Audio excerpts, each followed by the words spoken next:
नमस्कार दोस्तों, आप सभी का स्वागत है हमारे यूट्यूब चैनल में। मेरा नाम धीरज यादव और आज से हम लोग टेंस पढ़ने वाले हैं। आज पहला वीडियो है, यह एक इंट्रोडक्शन वीडियो है टेंस का। तो आइए आइए सीखते हैं कि टेंस क्या होता है, टेंस के कितने प्रकार होते हैं, टेंस को हिंदी में क्या बोलते हैं। तो चलते हैं। टेंस का तात्पर्य होता है काल से, काल का तात्पर्य होता है समय। टेंस 3 प्रकार का होता है: प्रेजेंट टेंस, पास्ट टेंस और फ्यूचर टेंस। प्रेजेंट टेंस भी 4 प्रकार का होता है: present indefinite tense, present continuous tense, present perfect tense, present perfect continuous tense. Past tense को देखें तो पास्ट टेंस भी 4 प्रकार का होता है: past indefinite tense, past continuous tense, past perfect tense, past perfect continuous tense. अगर हम फ्यूचर टेंस की बात करें तो फ्यूचर टेंस भी 4 प्रकार का होता है: future indefinite tense, future continuous tense, future perfect tense, future perfect continuous tense. ये टेंस के भेद होते हैं। तो टेंस के अंदर कुछ हम लोग सिंगुलर और प्लूरल सब्जेक्ट के बारे में जान लेते हैं। आई माने मैं होता है, वी माने हम, यू माने तुम, ही माने वह, शी माने भी वह होता है, इट माने भी वह होता है, दे माने वे या वे सब या वे लोग होते हैं। हम लोग इसे सब्जेक्टिव केस कहते हैं या नॉमिनेटिव केस कहते हैं। और नॉमिनेटिव केस का जो पोसेसिव केस होता है उससे बोलते हैं। आई के लिए माई का यूज होता है, वी के लिए आवर का, यू के लिए योर, ही के लिए हिज, सी के लिए हर, इट के लिए इट्स, दे के लिए देम का प्रयोग होता है। नॉमिनेटिव केस का जो ऑब्जेक्टिव केस होता है उसे बोलते हैं। आई का मी होता है, वी का अस, यू का यू, ही का हिम, सी का हर, इट का इट, दे का देम होता है। नॉमिनेटिव केस का अगर रिफ्लेक्सिव प्रोनाउन की बात किया जाए तो आई का माई सेल्फ, वी का आवर सेल्वेज, यू का यू योर सेल्फ, सी का हिमसेल्फ, सी का हर सेल्फ, ही का हिमसेल्फ, इट का इट सेल्फ, दे का देम सेल्वेज होता है। इसके बाद हम सभी लोग जानते हैं वॉइस कि वॉइस क्या होता है, जिसमें वॉइस 2 प्रकार का होता है: एक्टिव वॉइस और पैसिव वॉइस। एक्टिव वॉइस क्या होता है? जैसे आई रीड अ बुक, मैं किताब पढ़ता हूँ। इसका पैसिव वॉइस होगा a book is read by the me, इसे हम पैसिव वॉइस बोलते हैं। एक्टिव वॉइस से पैसिव वॉइस बनाने के कुछ सामान्य नियम हैं, उन्हें जान लेते हैं।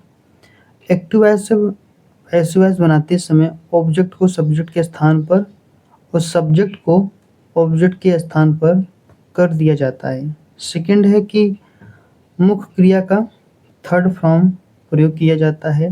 पैसिव वॉइस में मुख्य क्रिया के पूर्व टू बी फॉर्म का प्रयोग किया जाता है, जैसे is, am, are, was, were और आदि। सब्जेक्ट को ऑब्जेक्ट के स्थान पर रखकर उससे पहले बाई शब्द लगा देते हैं। नेक्स्ट क्या है? पैसिव वॉइस बनाते समय आई को मी में, वी को अस में, ही को हिम में, सी को हर में, दे को देम में, यू को योर में, इट को इट्स लिखा जाता है।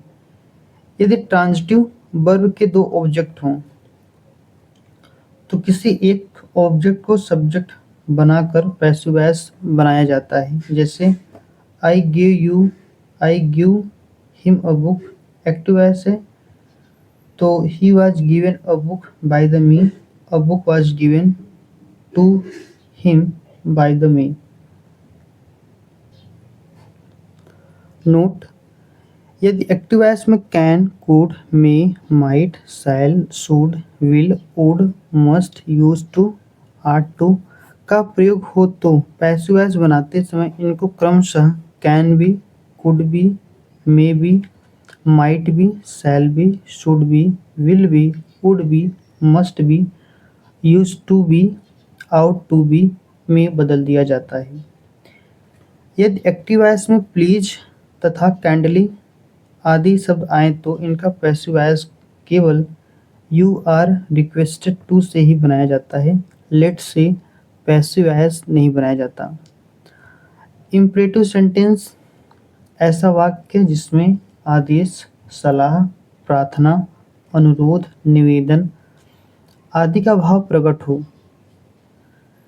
इसमें कर्ता यू सदैव छिपा रहता है। इम्परेटिव सेंटेंस में कर्ता यू सदैव छिपा रहता है। ऐसे वाक्य अधिकांशतः मुख्य क्रिया के फर्स्ट फॉर्म से आरंभ होते हैं पैसिव वॉइस बनाते समय। यदि एक्टिव वॉइस का वाक्य नेगेटिव है तो पैसिव वॉइस बनाते समय यू फॉरवर्ड टू से नॉट हटाकर जोड़ देते हैं। You are requested not to से वाक्य को जोड़ देते हैं। इस प्रकार से हम बना सकते हैं। आइए हम लोग जान लेते हैं कि एक्टिव वॉइस से पैसिव वॉइस परिवर्तन के समय कौन सी क्रिया किस फॉर्म में परिवर्तित होती है। इंडिफिनिट टेंस अगर प्रेजेंट इंडिफिनिट टेंस हो तो इज, एम, आर में परिवर्तित होता है और वर्ब का थर्ड फॉर्म प्रयोग किया जाता है। अगर कंटिन्यूअस हो, प्रेजेंट कंटिन्यूअस हो तो is being, am being, are being का प्रयोग किया जाता है और वर्ब का थर्ड फॉर्म प्रयोग करते हैं। अगर प्रेजेंट परफेक्ट कंटिन्यूअस टेंस हो तो उसे हैज बीन या हैव बीन में प्रयोग किया जाता है और वर्ब का थर्ड फॉर्म प्रयोग करते हैं। प्रेजेंट परफेक्ट कंटिन्यूअस का पैसिव वॉइस नहीं बनाया जाता। अगर पास्ट की बात करें तो पास्ट इंडिफिनिट टेंस की बात करें तो उसे हम लोग वाज या वियर में परिवर्तित करते हैं और वर्ब का थर्ड फॉर्म प्रयोग किया जाता है। पास्ट कंटिन्यूअस की बात करें तो वाज बिंग या वियर बिंग का प्रयोग किया जाता है और वर्ब का थर्ड फॉर्म प्रयोग किया जाएगा। पास्ट परफेक्ट टेंस की बात किया जाए, पैसिव वॉइस बनाते समय हैड बीन में कन्वर्ट कर देते हैं और वर्ब का थर्ड फॉर्म प्रयोग किया जाता है। अगर फ्यूचर की बात करें तो फ्यूचर इंडिफिनिट में शैल बी या विल बी में परिवर्तित करते हैं और वर्ब का थर्ड फॉर्म प्रयोग किया जाता है। फ्यूचर कंटिन्यूअस का नहीं बनाया जाता और फ्यूचर परफेक्ट कंटिन्यूअस का भी नहीं बनाया जाता। फ्यूचर परफेक्ट टेंस का बनाया जाता है। फ्यूचर परफेक्ट टेंस में विल हैव बीन तथा शैल हैव बीन में परिवर्तित करते हैं तथा वर्ब का थर्ड फॉर्म भी प्रयोग किया जाता है। थर्ड पार्ट है नरेशन।